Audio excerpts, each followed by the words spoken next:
Hi ನಮಸ್ಕಾರ, welcome to enjoy family. Friends, ಇವತ್ತು ಎಲೆಕೋಸಲ್ಲಿ ಪಕೋಡನ ಮಾಡಿ ತೋರಿಸ್ತಾ ಇದ್ದೀನಿ. ಈರುಳ್ಳಿಲಿ ಮಾಡ್ಕೊಳ್ಳೋದಕ್ಕಿಂತ ಎಲೆಕೋಸಲ್ಲಿ ಒಂದ್ಸರಿ ಟ್ರೈ ಮಾಡಿ ನೋಡಿ, ತುಂಬ ಚೆನ್ನಾಗಿರುತ್ತೆ.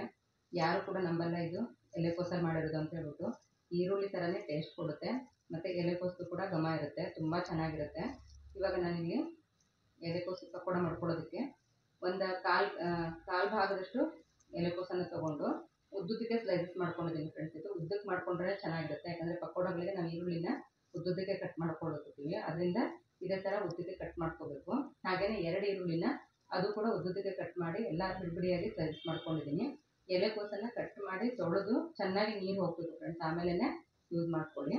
ಆಮೇಲೆ ಅದಕ್ಕೆ ಕರಿಬೇವು 1 ಹಿಡಿಯಷ್ಟು ಮತ್ತು ಕರಿಬೇವು 2 ಕಡ್ಡಿ, 1 ಹಿಡಿಯಷ್ಟು ಕೊತ್ತಂಬರಿನ ಚಿಕ್ಕದಾಗಿ ಕಟ್ ಮಾಡಿ ಹಾಕ್ಕೊಂಡು ಮಿಕ್ಸ್ ಮಾಡ್ಕೊಳ್ತಾ ಇದ್ದೀನಿ. ಈಗ ಇದಕ್ಕೆ ಮತ್ತು ಒಂದು ಹಸಿಮೆಣ್ಸಿನ್ಕಾಯಿನ ಒಂದು 4 ಹಸಿಮೆಣ್ಸಿನ್ಕಾಯಿ ಮಧ್ಯದಲ್ಲಿ ಸೆಟ್ ಮಾಡಿ ಚಿಕ್ಕ ತುಂಡು ಮಾಡಿ ಹಾಕ್ಕೊಳ್ತಾ ಇದ್ದೀನಿ. ಹಾಗೆಯೇ ಅಜ್ವಾನ ಒಂದು ಅರ್ಧ ಟೀ ಸ್ಪೂನಷ್ಟು ಹಾಕ್ಕೊಳ್ತಾ ಇದ್ದೀನಿ. ಅಜ್ವಾನ ಇಲ್ಲಾಂದರೆ ನೀವು ಓಂಕಾಳು ಅಂತಲೂ ಹೇಳ್ತಾರೆ, ಇದಕ್ಕೆ ಜೀರಿಗೆ ಕೂಡ ಹಾಕ್ಕೋಬೋದು. ಮತ್ತು ಉಪ್ಪನ್ನು ಆದಷ್ಟು ಕಮ್ಮಿ ಯೂಸ್ ಮಾಡಿ, ಯಾಕಂದರೆ ಇದೆರಡು ಬತ್ತೋದ್ರಿಂದ ಉಪ್ಪು ಜಾಸ್ತಿ ಅನಿಸ್ಬಿಡುತ್ತೆ ಅದಕ್ಕೆ. ಹಾಗೆಯೇ 1 ಟೀ ಸ್ಪೂನಷ್ಟು ಉಪ್ಪು ಹಾಕ್ಕೊಂಡಿದ್ದೀನಿ, ಒಂದು ಅರ್ಧ ಟೀ ಸ್ಪೂನಷ್ಟು ಅರಿಶಿನ, ಒಂದು ಅರ್ಧ ಇಂಚಿನಷ್ಟು ಅಥವಾ 1/4 ಇಂಚಿನಷ್ಟು ಶುಂಠಿ ಹಾಕ್ಕೊಳ್ಳಿ. ಇದು ಜೀರ್ಣ ಶಕ್ತಿಗೆ ತುಂಬ ಚೆನ್ನಾಗಿರುತ್ತೆ. ಎಲೆಕೋಸು ಸ್ವಲ್ಪ ಹೆವಿ ಆಗುತ್ತೆ, ಅಜೀರ್ಣ ಆಗುತ್ತೆ ಕೆಲವರಿಗೆ, ಅದರಿಂದ ಶುಂಠಿನ ತುರಿದು ಹಾಕ್ಕೊಂಡ್ರೆ ಒಳ್ಳೆಯದು. ಇವಾಗ ಇದನ್ನು ಚೆನ್ನಾಗಿ ಮಿಕ್ಸ್ ಮಾಡ್ಕೋಬೇಕು. ಒಂದು 2 ನಿಮಿಷ ಬಿಟ್ಟಿದೆ ಫ್ರೆಂಡ್ಸ್, ನಾನು ನೋಡ್ಬೋದು ನೀವು. ಒಂದು ಸ್ವಲ್ಪ ನೆನೆಸ್ಕೊಂಡು ಕಡಿಮೆ ಆಗಿದೆ, ದಿಕ್ಕಿದ್ದಾಗಿದೆ ನೋಡ್ಬೋದು ನೀವು. ಇಷ್ಟು ಸ್ಟಾರ್ಟಿಂಗಲ್ಲಿ ಇದ್ದಷ್ಟು ಇಲ್ಲ, ಬೌಲಲ್ಲಿ ಕಮ್ಮಿ ಆಗಿದೆ. ಯಾಕಂದರೆ ನೀರೇನು ಹಾಕೊಳ್ಳೋ ಅಷ್ಟಿರಲ್ಲ, ಎಲೆಕೋಸಲ್ಲಿ ಮತ್ತು ಈರುಳ್ಳಿ ನೀರಿನಂಶ ಇರೋದ್ರಿಂದ ಇದೇ ಸಾಕು ನಮ್ಗೆ ಹಿಟ್ಟು ಕಲಿಸ್ಕೊಳ್ಳೋಕ್ಕೆ. ಇವಾಗ ಕಡಲೆ ಹಿಟ್ಟನ್ನು ಹಾಕ್ಕೊಳ್ತಾ ಇದ್ದೀನಿ. ನೀವು ಕಡಲೆ ಹಿಟ್ಟನ್ನು ಎಷ್ಟು ಹಾಕ್ಕೋಬೇಕು ಅಂತ ಮುಂಚೆನೇ ಗೊತ್ತಾಗಲ್ಲ, ನೀವು ತೊಗೊಳ್ಳೋ ಕ್ವಾಂಟಿಟಿ ಮೇಲೆ ಡಿಪೆಂಡ್ ಆಗುತ್ತೆ. ಅದಕ್ಕೆ ಹಾಗೆಯೇ 1 ಟೇಬಲ್ ಸ್ಪೂನಷ್ಟು ಅಕ್ಕಿ ಹಿಟ್ಟನ್ನು ಹಾಕ್ಕೊಳ್ತಾ ಇದ್ದೀನಿ. ಇದನ್ನು ಫಸ್ಟು ಚೆನ್ನಾಗಿ ಕಲಿಸ್ಕೋಬೇಕು ಫ್ರೆಂಡ್ಸ್. ಇದು ಕಲಿಸ್ಕೊಂಡ್ಮೇಲೆ ನಮ್ಗೆ ಗೊತ್ತಾಗುತ್ತೆ ಮತ್ತೆ ಇದಕ್ಕೆ ಏನಾದರೂ ಹಿಟ್ಟು ಹಾಕಬೇಕೋ ಬೇಡೋ ಅಂತ ಹೇಳ್ಬಿಟ್ಟು. ಎಷ್ಟು ಹಿಟ್ಟು ಹಿಡಿಯುತ್ತೋ ಅಷ್ಟೇ ಹಾಕ್ಕೊಳ್ಳಿ. ನೀರೇನೋ ಹಾಕ್ಕೊಳ್ಳೋದೇ ಬೇಡ, ಇದಕ್ಕೆ ನೀರು ಮುಟ್ಸೋದೇ ಬೇಡ. ಯಾಕಂದರೆ ಉಪ್ಪು ಹಾಕಿರೋದ್ರಿಂದ ಈರುಳ್ಳಿ ಮತ್ತು ಎಲೆಕೋಸು ನೀರನ್ನು ಬಿಡುತ್ತೆ, ಅದರಿಂದ ಅದೇ ನೀರಲ್ಲೇ ಸಾಕಾಗುತ್ತೆ. ಇವಾಗ ನೋಡಿ, ಒಂದ್ಸರಿ ಕೈಯಲ್ಲಿ ಕೂಡ ಚೆನ್ನಾಗಿ ಒತ್ತಿ ಕಲಿಸ್ಕೋಬೇಕು ಫ್ರೆಂಡ್ಸ್. ಆವಾಗ ಪ್ರತಿಯೊಂದು ಪೀಸ್ಗಳಿಗೂ ಅಂಟುತ್ತೆ ಹಿಟ್ಟು. ಸ್ಪೂನಲ್ಲೆಲ್ಲ ಕಲಿಸ್ಕೊಂಡ್ರೆ ಸರಿ ಹೋಗಲ್ಲ, ಈ ಥರ ಕೈಯಲ್ಲಿ ಕಲಿಸ್ಕೊಂಡ್ರೆ ಚೆನ್ನಾಗಿರುತ್ತೆ.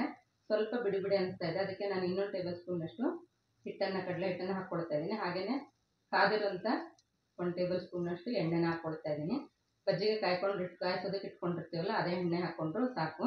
ಸ್ವಲ್ಪ ಬಿಸಿ ಇರುತ್ತೆ, ತಣ್ಣಗಾದ್ಮೇಲೆ ಮತ್ತೆ ನೀವು ಒಂದ್ಸರಿ ಅದನ್ನು ಚೆನ್ನಾಗಿ ಮಿಕ್ಸ್ ಮಾಡ್ಕೊಳ್ಳಿ. ನಾನಿಲ್ಲಿ ಎಣ್ಣೆ ಹಾಕ್ಕೊಳ್ತಾ ಇದ್ದೀನಿ ಮತ್ತು ಅಕ್ಕಿ ಹಿಟ್ಟು ಹಾಕ್ಕೊಳ್ಳೋದ್ರಿಂದ ನಮಗಿಲ್ಲಿ ಸೋಡಾ ಹಾಕ್ಕೊಳ್ಳೋ ಅವಶ್ಯಕತೆ ಇಲ್ಲ ಫ್ರೆಂಡ್ಸ್. ಇಲ್ಲಿ ಸೋಡಾ ಹಾಕ್ಕೊಳ್ಳೋದಕ್ಕಿಂತ ನೀವು ಹೀಗೆ ಮಾಡಿಕೊಂಡ್ರೆ ತುಂಬ ಚೆನ್ನಾಗಿರುತ್ತೆ. ಮತ್ತು ಬಜ್ಜಿಗಳು ನೀವು ಸೋಡಾ ಹಾಕ್ಕೊಂಡಾಗ ಹೇಗೆ ಬರುತ್ತೋ ಅದೇ ಥರ ಬಜ್ಜಿಗಳು ಕೂಡ ಅಷ್ಟೇ ರುಚಿಯಾಗಿ ಬರುತ್ತೆ.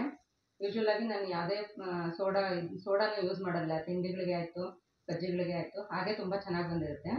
ಈಗ ಎಣ್ಣೆ ಕಾಯಿಸೋದಕ್ಕೆ ಇಟ್ಕೊಂಡಿದ್ದೀನಿ. ಎಣ್ಣೆ ಒಂದು ಹದವಾಗಿ ಕಾಯಬೇಕು, ತುಂಬ ತಣ್ಣಗೂ ಇರಬಾರ್ದು, ತುಂಬ ಹೊಗೆ ಥರ ಬರೋ ಥರನೂ ಕಾದಿರಬಾರ್ದು. ಇವಾಗ ಚೆನ್ನಾಗಿ ಕಾದ್ಮೇಲೆ ಒಂದು ಸ್ವಲ್ಪ ಬಿಟ್ಟು ನೋಡ್ತಾ ಇದ್ದೀನಿ. ಯಾವಾಗ ಬಿಟ್ಟ ತಕ್ಷಣಕ್ಕೆ ಮೇಲೆ ಬರುತ್ತೋ ಆವಾಗ ಕರೆಕ್ಟಾಗಿ ಎಣ್ಣೆ ಕಾದಿದೆ ಅಂತ. ಇವಾಗ ನಿಮ್ಗೆ ಯಾವ ಸೈಜಲ್ಲಿ ಬೇಕೋ ಆ ಸೈಜಲ್ಲಿ ಪಕೋಡಗಳನ್ನು ಅಥವಾ ಬಜ್ಜಿನ ಬಿಟ್ಕೊಂಡು ಹೋಗ್ಬೋದು. ತುಂಬ ಕ್ರಿಸ್ಪಿಯಾಗಿ ಬರುತ್ತೆ ಫ್ರೆಂಡ್ಸ್. ಇದು ಆದಷ್ಟು ಚೆನ್ನಾಗಿ ಕೈಯಾಡಿಸ್ತಾನೆ ಇರಬೇಕು. ಮತ್ತು ಬಾಣಲೆಯಲ್ಲಿ ಎಷ್ಟು ಹಿಡಿಯುತ್ತೋ ಅಷ್ಟನ್ನು ಮಾತ್ರ ಹಾಕಿ ತುಂಬ ರಶ್ ಮಾಡಿದ್ರೆ ನೀರಾಗಿರೋದ್ರಿಂದ ಪಕೋಡಗಳು ಗರಿಗರಿಯಾಗಿ ಬರಲ್ಲ, ನೀರು ಹಾಗೆ ಬಿಟ್ಕೊಂಡುತ್ತೆ ಎಣ್ಣೆಲಿ. ಅವಾಗ ನಿಮ್ಗೆ ಕರಿಯೋದಕ್ಕೂ ಲೇಟ್ ಆಗುತ್ತೆ ಮತ್ತು ಗರಿಗರಿಯಾಗಿ ಕೂಡ ಬರಲ್ಲ. ಸ್ವಲ್ಪ ಎಷ್ಟು ಹಿಡಿಯುತ್ತೋ ಅಷ್ಟು ಮಾತ್ರ ಹಾಕ್ಕೊಂಡ್ರೆ ಪಕೋಡಗಳು ಕೂಡ ಗರಿಗರಿಯಾಗಿ ಬರುತ್ತೆ. ಇವಾಗ ನೋಡಿ, ಪ್ರತಿಯೊಂದೊಂದು ಎಸಳು ಕೂಡ ಚೆನ್ನಾಗಿ ಗರಿಗರಿಯಾಗಿ ಕಾಣಿಸ್ತಾ ಇದೆ. ಒಂದು ಗೋಲ್ಡನ್ ಬ್ರೌನ್ ಬಂದರೆ ಸಾಕು ಫ್ರೆಂಡ್ಸ್, ತುಂಬ ಬಿಸಿ ಮಾಡ್ಕೋಬಾರ್ದು, ತುಂಬ ಫ್ರೈ ಮಾಡ್ಕೋಬಾರ್ದು. ಯಾವಾಗ ಗೋಲ್ಡನ್ ಬ್ರೌನ್ ಬರುತ್ತೋ ಆವಾಗ ಇದನ್ನು ತೆಕ್ಕೊಂಡ್ಬಿಟ್ರೆ ಸಾಕು. ಈರುಳ್ಳಿ ಬಜ್ಜಿ ಥರನೇ ತುಂಬ ರುಚಿಯಾಗಿರುತ್ತೆ ಫ್ರೆಂಡ್ಸ್ ಇದು. ಮತ್ತು ಎಲೆಕೋಸು ಹಾಕಿರೋದ್ರಿಂದ ನಾವು ತರಕಾರಿನೂ ಯೂಸ್ ಮಾಡಿದಾಗುತ್ತೆ, ಅದರಿಂದ ಹೆಲ್ತ್ಗೂ ಕೂಡ ತುಂಬ ಒಳ್ಳೆಯದು. ಮಕ್ಕಳು ಸ್ಕೂಲಿಂದ ಬಂದಾಗ, ಇಲ್ಲಾಂದರೆ ಊಟಕ್ಕೆ ಮಳೆ ಟೈಮಲ್ಲಿ, ಇಲ್ಲ ಸುಮ್ಮನೆ ಸಂಜೆ ಸ್ನ್ಯಾಕ್ಸ್ ಕೂಡ ಈ ಥರ ಯೂಸ್ ಮಾಡ್ಕೋಬೋದು. ತುಂಬ ರುಚಿಯಾಗಿರುತ್ತೆ ಫ್ರೆಂಡ್ಸ್. ಇದು ನೋಡಿ, ಗರಿಗರಿಯಾಗಿರುವಂಥ ಎಲೆಕೋಸು ಬಜ್ಜಿಗಳು ರೆಡಿಯಾಗಿದೆ.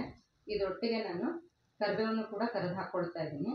ಅದು ನಿಮ್ಗೆ ಬೇಕಿದ್ದರೆ ಹಾಕ್ಕೊಳ್ಳಿ. ಕರಿಬೇವು ಹಾಕ್ಕೊಳ್ಳೋದ್ರಿಂದ ತುಂಬ ಚೆನ್ನಾಗಿರುತ್ತೆ. ಎರಡು ಎಸಳನ್ನು ಮಾತ್ರ ಹಾಕ್ಕೊಳ್ತಾ ಇದ್ದೀನಿ. ನೀವು ಬೇಕು ಅಂತ ಅನಿಸಿದ್ರೆ ಹಾಕ್ಕೊಳ್ಳಿ, ಇಲ್ಲಾಂದರೆ ಸ್ಕಿಪ್ ಮಾಡ್ಕೋಬೋದು.